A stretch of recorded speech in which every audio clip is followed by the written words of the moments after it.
Subscribe now and press the bell icon. Never miss an update. उपस्थित नीचे करो। 26 नवंबर से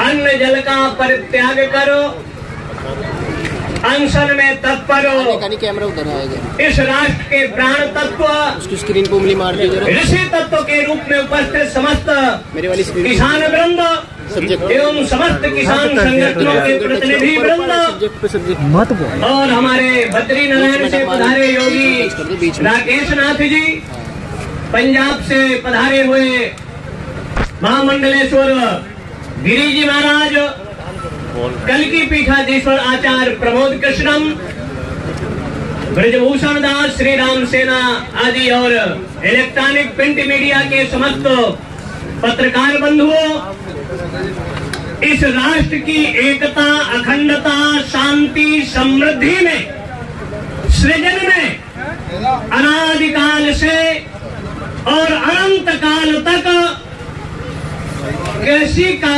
किसानों की भूमिका रही है। किसान के लड़के सीमा पर अगर अपना लहू बहाता है तो किसान खेतों में अपना पसीना बहाता है।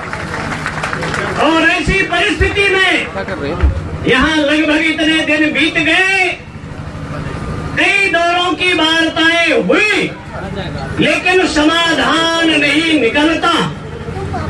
सैकड़ों वर्षों से पाकिस्तान से भी बातें होती है, समाधान नहीं निकला है।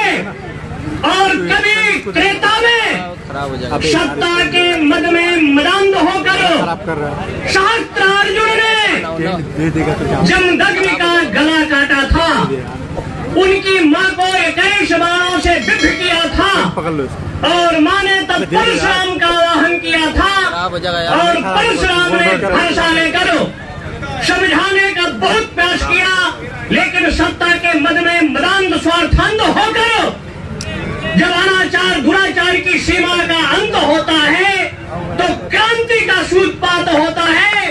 ये शांति के पक्षधर है किसान, लेकिन अगर इस देश के 50 करोड़ किसान, लगभग 15 करोड़ किसान ऐसे हैं जिनका 1 एकड़ से जब भी जमीन कम है और 15 करोड़ लोगों के किसानों के कर्जे भी माफ नहीं हुए, उनके खाते भी नहीं होंगे, वो लोन लेने की स्थिति में भी नहीं। ज्यादातर कार और अमेरिका के बर्तन पर भारत के किसानों को सरकार मजदूर बनाने पर जो तुली है, किसी भी परिस्थिति में नहीं होने दिया जाएगा। किसान इस देश का समृद्ध हो, समर्थशाली हो, कृषि कार्य ऋषि कार्य है। ऋषियों ने नया नया जैसे आविष्कार किया, वैसे किसान विभिन्न तरह के अन्नों को सृजन कर सबका पेट भरने का कार्य किया है। अगर सबका साथ, सबका विकास, तो किसानों के विनाश पर सरकार आखिर क्यों तुली है? इसलिए किसानों के हित में निर्णय लेना चाहिए, लेकिन ये नारा ही गलत है। सबका साथ, सबका विकास मतलब बलात्कार का भी विकास, चोरों का भी विकास, आतंकवादियों का भी विकास, ऐसा विकास नहीं चाहिए। राष्ट्रवादियों का विकास हो, अच्छे लोगों का विकास हो और बुरे लोगों का दमन हो। ये नीतियां, बहुत से नारे हैं जो देश हित, राष्ट्र हित में, और जहां तक किसानों का आंदोलन है, हर तरह का इसको सपोर्ट है, समर्थन है और अविलंब सरकार को किसानों के हित में निर्णय लेना चाहिए। इससे धरना खत्म हो, समाप्त हो, मंगल का वातावरण हो। 3 काम सरकार को अवश्य करना चाहिए। अगर नेताओं को यात्रा फ्री, नेताओं को और आवास फ्री, तो किसानों के लिए रेल यात्रा, बस यात्रा फ्री होना चाहिए और किसानों के लिए बिजली फ्री। अगर नेताओं के लिए गैस फ्री, बिजली फ्री, आवास फ्री, इसलिए किसानों के हित में किसानों का लगान फ्री होना चाहिए। किसानों का लगान फ्री होना चाहिए, किसान यात्राएं फ्री होना चाहिए और किसानों के लिए पानी बिजली फ्री, और जितने उत्पादन करने वाले हैं अपना दाम निश्चित करते हैं, तो किसानों के लिए कम से कम ये निश्चित होना चाहिए कि किसान जो उत्पादन करे उस उत्पादन का दाम निश्चित करने का अधिकार इस देश के किसानों को मिलना चाहिए। 300 गुना नेताओं का भत्ता बढ़ गया, 500 गुना कर्मचारियों का भत्ता बढ़ गया, तो किसानों का दाम भी 100 गुना निश्चित किया जाना चाहिए, जिससे किसान खुशहाल हो। किसान आत्महत्या इस देश में नहीं करेगा, तो इसलिए किसानों का सपोर्ट, समर्थन भगवान विश्वनाथ, दंडाध्यक्ष बाबा भैरव किसानों को शक्ति दे, समर्थ दे, अपने लक्ष्य उद्देश्य में सफल हो। भगवान और इस समाधान में को करने के लिए एकत्रित हो जाएंगे, और जिसका नेतृत्व लाखों संतों का होगा, और इस भारत का अंतिम संत रहेगा तब तक कि किसानों के साथ खड़ा रहेगा।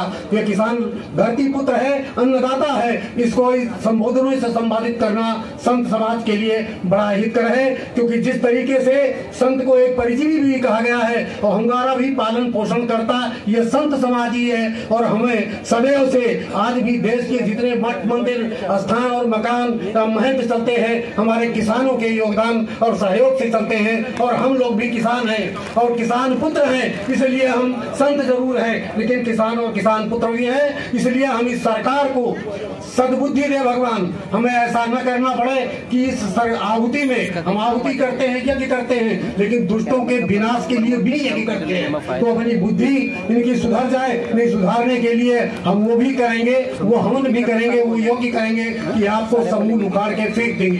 कोई ताकत और सत्ता नहीं है कि जो आपको बचा पाएगी। बहुत सारे हत्या देखे गए हैं, रावण कंस का अभिमान नहीं चला, इसलिए अभिमान त्याग कर इस सरकार को मैं कहना चाहता हूँ कि वो तत्काल 3 कानूनों को वापस कर और हमारे इस धरती पुत्रों के साथ नमन करते हुए और उनसे उनके विचारों पर को पूर्ण कर अपने को बचा ले। अन्यथा अब वो दिन दूर नहीं कि आपको एक गद्दी छोड़कर और जैसा आप कहते थे झोला उठाकर चला जाऊंगा, जाना होगा लेकिन हिसाब दे के जाना होगा।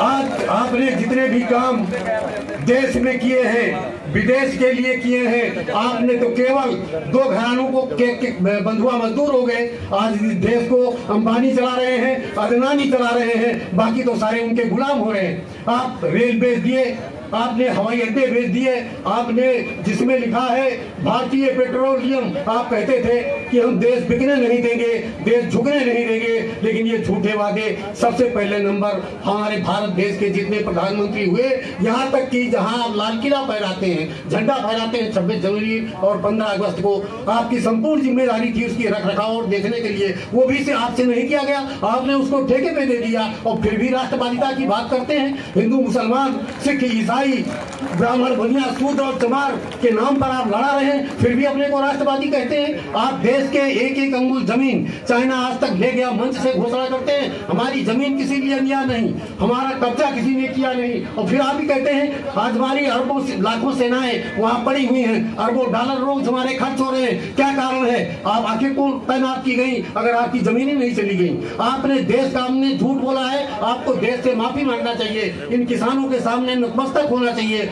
वरना इस देश की 1 अरब 25 करोड़ जनता आपको मजबूर कर देगी। आप ये मत सोचें कि ये पुलिस और ये फौज हमारा आकर के साथ देगी, इसमें भी हमारे ही बच्चे हैं, इसमें हमारे ही घर के लड़के हैं। आप भूल जाइए, हम कभी भी ये नहीं चाहेगा। पुलिस बहुत आगे हुए हैं, ब्रिटिश शासनकाल में 1906 से लेकर आज तक ये कृषियों के कानून के खिलाफ ब्रिटिश गवर्नमेंट को माफी मांगना पड़ा है, सरकार को रद्द करना पड़ा है सन 1906 में। आपकी क्या औकात है कि आप नहीं रद्द करेंगे? ऐसा नहीं चलेगा। देश को बढ़ाना, देश को मूर्ख बनाना, अब वो चीजें चली गई, अब नहीं चल पाएगा। हो सकता है आज लोग कहा करते हैं, हम उसको सुनते हैं, आप प्रधानमंत्री हैं, आप तो बहरे हो गए, सुनते नहीं। लोग कहते हैं मोदी का कोई सगा नहीं, जिसको मोदी ने ठगा नहीं। अब रह गई बात, अभी तक अभी तक को जो बचा था वो किसान, इनको आप ठग करके इनकी रोटी भी बंद करना चाहते हैं, रोटी छीन कर इनको मजदूर बनाना चाहते हैं। किसान सदैव मालिक रहा है, मालिक रहेगा और मालिक है, इसको कोई दुनिया की ताकत रोक नहीं सकती, न हटा सकती है। आप जो है इनको खालिस्तानी कह करके देश का अपमान किया है, भारत देश का अपमान किया है। आपने खालिस्तानी झंडे लगवाए हैं, आपके इनको बंद करना चाहिए था। यह आपकी दोहरी राजनीति और दोहरा चरित्र, आप देखते कुछ है, करते कुछ है और कहते कुछ है। आपको समझना होगा, नहीं तो इस सरकारों को जड़ से उखाड़ के फेंक दिया जाएगा। और हमको अगर इस मंच से किसान आंदोलन के कार्यकर्ता, व्यवस्थापक और इस संचालक अगर हमें इजाजत देंगे तो हम अपने अमर अनशन के संत की टोलियां हमारी आनी शुरू हो जाएगी और वो कभी कहीं बंद नहीं होगी। आदेश मंच और इसकी प्रतीक्षा की है। अभी 26 जनवरी को आप सबने एक भाषण सुना था कि हमने इस देश में सिर्फ कानून बनाए ही नहीं है, 1500 कानूनों को हमने खत्म भी किया है। एक किसान, जनता, आपको जो पसंद नहीं है ऐसे 1500 कानून को आपने खत्म कर दिया। हमने सब सहन कर लिया, किसी ने विरोध नहीं किया। लेकिन जनता को जो 2 कानून पसंद नहीं है उनको आप खत्म करने को तैयार नहीं हो। आप 1500 कानून खत्म कर दो, जिनको आप जैसे ही सांसदों ने चुन करके इस संसद भवन में पास किया था, आपने 1500 कानून खत्म करके क्या उनका अपमान नहीं किया? लेकिन फिर भी जनता और किसान चुपचाप सहन करते रहे। आपको जो पसंद नहीं है आप खत्म कर दिया, लेकिन किसान को जो पसंद नहीं है वो क्यों नहीं खत्म कर रहे हो? उसमें आपकी साख दांव में लगी है। हम दूसरे के बनाए कानून खत्म कर सकते हैं, लेकिन हम जो कानून बना देंगे वो खत्म नहीं कर सकते। ऐसा जनता के साथ में हट क्यों? एक मैंने भाषण सुना था, हम तो फकीर हैं, झोला टांग करके हिमालय चले जाएंगे। स्वागत है, हिमालय में आप चले जाइए। किसानों को क्यों फकीर बनाने में लगे हो? उनकी जमीन क्यों बेचने में लगे हो? आखिर किसानों को फकीर बना के खुद फकीर बनोगे क्या? भैया आपका काम है, अगर आप में फकीर है बनने की क्षमता, तो किसान अन्नदाता को तो मत फकीर बनाओ, नहीं तो फकीरों का पेट कौन भरेगा? यही अन्नदाता है जो मजदूर को, संत को, नेता को, किसी को भी अगर जीवन देता है तो किसान देता है। बिना अन्न के कोई एक दिन जीवित नहीं रह सकता। ऐसे अन्नदाता पूरी ठंडी में 2.5 महीने से रोड में पड़े हुए हैं। उनके साथ में अत्याचार के अलावा आज तक सदाचार की 2 बातें मीडिया में भी नहीं दिखाई जाती हैं। उनके बंदोबस्त के लिए अंतरराष्ट्रीय बॉर्डर से भी कठिन कीले, कांटे और पानी की बौछारें, इतने शीत में एक किसान सब कुछ सहन करता हुआ भी ये मांग कर रहा है कि हमारे ऊपर अत्याचार मत करो। किसान कभी ये नहीं चाह रहा कि हमें कुर्सी दे दो, तुम अपना पद छोड़ दो। लेकिन उसके बाद भी किसान सुख से न रहे, इसके लिए किसान सरकार अड़ी हुई है कि हम तुम्हें सुखी नहीं देखना चाहते हैं। भाई हम तुम्हें जो है, हम तुम्हारे ऊपर कानून बनाएंगे। किसान कहता हमें कानून की जरूरत नहीं है, फिर भी कहते नहीं हम तो तुम्हारे लिए कानून बनाएंगे।